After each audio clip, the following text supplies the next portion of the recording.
What up, guys? It's DMB Universe. It's going to be a redirect review. Go on a link in the description below for your reaction and have a nice time. As for me, I'm going to talk for 10 minutes. Now, Gorizilla.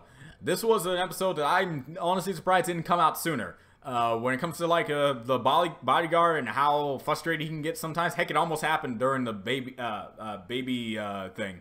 episode. So this is something that definitely should have happened a while back ago. And I like the dynamic of it's just a giant ape. But his main thing is not smashing things, it's more of a tracking sense of Mr. Aggress trying to, finally getting it in his head, which I believe this is why I think this should have been one of the beginning episodes, because later down, I think it was actually the season finale to season 1, or it's somewhere near that, where Mr. Aggress is like, wait, that ring, it kind of looks familiar, right? So I'm wondering if that's actually the ring I'm looking for, and if it is, holy crap, my son is Cat Noir. Holy crap, I have Miraculous literally living in my house right now. Let me get this stuff. So I'm happy this episode finally got the case, and it really shows Mr. Aggress has just been like, okay, it looks exactly like the same. That looks exactly like, oh my god. And then you just see all the numbers going around his head. It's like, need to find out. All right, good idea. My son ran out of the building. Okay, that's not suspicious whatsoever. I need to do something. Turn this guy, turn the bodyguard into a better bodyguard of a tracking sense. Find my son, see if he's really Cat Noir, and I'm gonna do a test. And my god, I love this series. Chloe may be a lost cause, but Mr. Aggress is one of the most relatable and structurally integrated characters that I've seen in a while. And I'm proud of this series for making me like this guy a lot more than I think I should. He's like Thanos in a way. He's kind of like Thanos. He has a pretty noble goal. It's a pretty noble goal. We just don't agree with the overall stances of what he's, overall, like, thing he's doing forward. So, yeah. Especially since how the wish works. It works and all that. Especially how the wish works. So the gorilla guy drops Adrian and it's like, all right, if he's Cat Noir, he would activate it and save his life. Son, if you're really him, please do it. I don't want you to die. Like you can tell in his voice that he really did not want to do this, but he has to be sure. He has to be absolutely sure. As soon as he saw he's not doing it, he got scared. He got so scared he's not losing his son. He told him to save him, and he got him. He saved him. And it's like, man, that's heavy. That is heavy. He is so hell-bent to save his wife.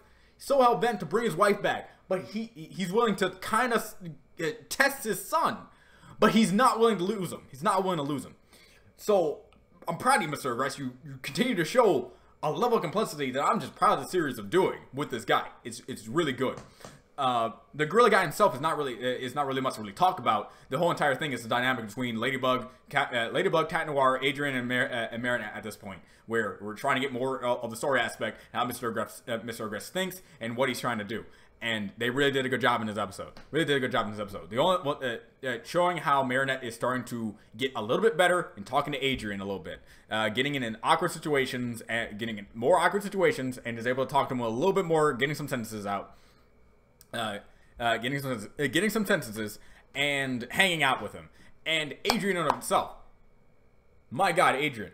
All he wanted to do was look at watch a movie that starred his mom. He just wanted to see his mom again. He misses her almost as much as Mr. Aggress misses his wife. Like that's a good dynamic there. And the guy who is so obsessed with Adrian, at first I'm like, this dude is on borderline obsession. It's like this is not healthy. And then it showcased, hey, he just really likes Adrian. He's willing to go above and beyond for him and do everything he can for him. And another reason why I think this should have been like in the beginning, or maybe even the opener to the season, because you see him again in the Glaciator episode, and you see how he's wearing Adrian's clothing, and he almost gets mistaken for Adrian by Marinette. So it's like if he was introduced in this episode, it would have made a lot more sense and it would have flowed better. In this case, you just see the origin as to why and what he's doing now. Now, continuing on, showcasing more of how Adrian's a model and how he can actually just be mobbed at any point is also an interesting dynamic, because he's always been said he's a model, but I haven't really seen much modeling other than maybe 1 or 2 billboards every now and then. But this one's like really over the top. Like he really got a case of every place. Now he's all over the place. So after that, you get to the ending of the episode. The end of the episode really got to me. Like, legitimately got to me. You got Mr. Regress. He's like, all you had to do was ask me, son. And then he's like, well, you're always so busy, and you don't seem to always be around and stuff like that. So I was afraid that I wasn't be able to, and I just really wanted to see this movie. And then he sat him down. You're able to watch the movie with the wife. We got to see her face. We got to really see her in that sort of sense. It's just a picture, and then it pans down, and it's just that moment's sad, but the moment's wonderful, because there have been a few comments every now and then saying that we don't know exactly what happened to the wife. Maybe she went missing. We don't know if she's dead. I'm like, guys, come on, she's dead. This may be a quote-unquote kid show, but kid shows can also talk about death too. They just don't usually do it because they don't do it correctly. But this one, they did it flawlessly. All you have to do is just look at that. It's a coffin surrounded by a hold on, let me get to the picture itself so I know exactly what I'm looking at. It's a coffin surrounded by like green. It's a coffin surrounded by greenery in like what seems to be like the basement area. It is a long corridor. It is like tragic to see it like this. And so you know what his wish is. You know what he's shooting after, and I pretty much called all of this in season 1. But then people, I don't know whether or not it was people doing that because they honestly believed that like what their theory was of Mr. Regress was true, or they were just trying to throw me off and not trying to confirm my suspicions because they wanted the surprise to be better. If it's the latter, I appreciate you guys. I always appreciate that type of mentality when it comes to my reactions. If it's the other way around, and it was actually like part of the reason, like there are certain like forums of people saying, no, it can't be Mr. Regress because his facial structure does not match the facial structure of Hawkmoth. It just doesn't. And it actually fits more the facial structure of this random guy.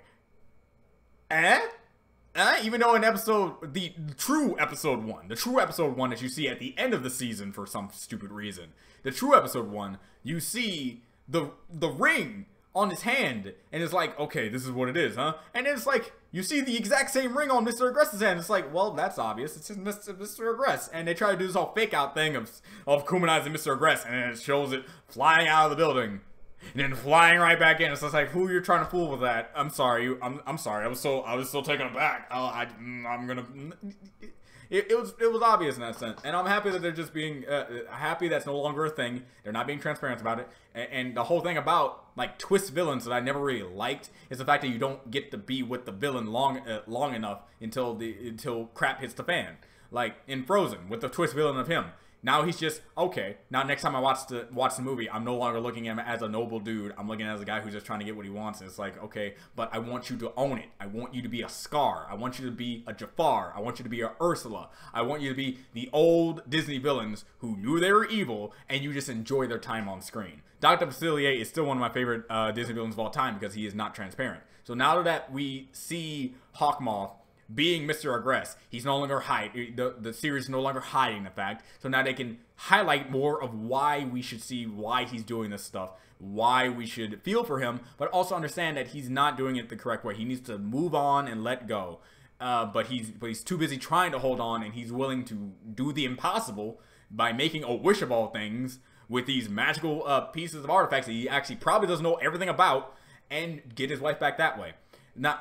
Someone needs to tell him, would his wife want him to be doing this? Would his wife see him as this as a noble thing? Would she rather see him move on from this instead of clinging on to something that he really should have gotten past by now, and that sort of thing.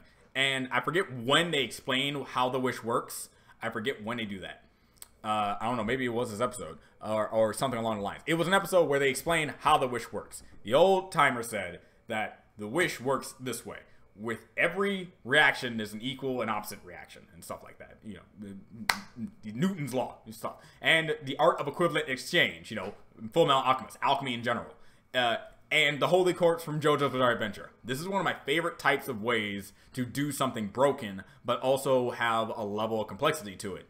When you have something like the Holy Corpse, if you get good fortune, bad fortune has to go somewhere else. You take the good fortune from someplace, so bad fortune's there now, but you get it on your end. So if you want to bring someone back from the dead, the equal force to that would be someone has to take their life. You don't know who is going to be. Even if it's a random person, it could be someone else you love. You have to have an equal level of that. Think about it this way. Think about it. I'm not saying this is probably going to be the finale. This is just like an off-the-cuff kind of thing, because I'm taking this from JoJo. Mr. Regress gets to Miraculous for somehow he gets to Miraculous. This is like the final climactic thing, and he makes the wish to bring his wife back. He makes that wish, and suddenly Adrian starts to die. Adrian starts to die slowly but surely, because he has just as much love for his son, just as much as he has love for his wife. And Adrian starts to die, and then he starts to see that this is not the best way. This is not the way to do it. Now with his selfish gain of trying to get someone back, he actually loses someone else that he loves, and that will be heart-wrenching. But I'm not saying that's going to happen. It's just something that could happen, because that's how the equivalent and strange work. It's not just taking a life, and so you can get one that you want. You love someone. It's going to account for that too. You can't just take someone you don't know's life to get someone that you know and loves life back. You got to either take someone else you loves life so you can get someone else back. You can never have your best of both worlds there, and I love that. So I like how this episode highlighted how much Mr. Regress is how far he's willing to go, and what his limitations are when he's trying to get to the Miraculous. He's willing to go above. He's willing to test his son, in which he can find out whether or not he has something that he really needs. But he's not going to go as far as to kill him to try to see if it's true or not. He will never do that. And I found that to be really noble. Not really much to talk about when it comes to Gorilla Guy. He's just really a plot device for the rest of the episode to move forward into what Mr. Regress is doing. And as for his power output himself, he's just a big ape. And the only real defining factor of him that he's a pretty good like a track dog. He's able to find Adrian wherever he goes. So, yeah, good enough. I love this episode. This has trumped all the other episodes for me. It was very hard for another episode to really beat this one for me. And tell me what you think about it in the comment section below. So, this is UMB Universe. See you next time. Bye.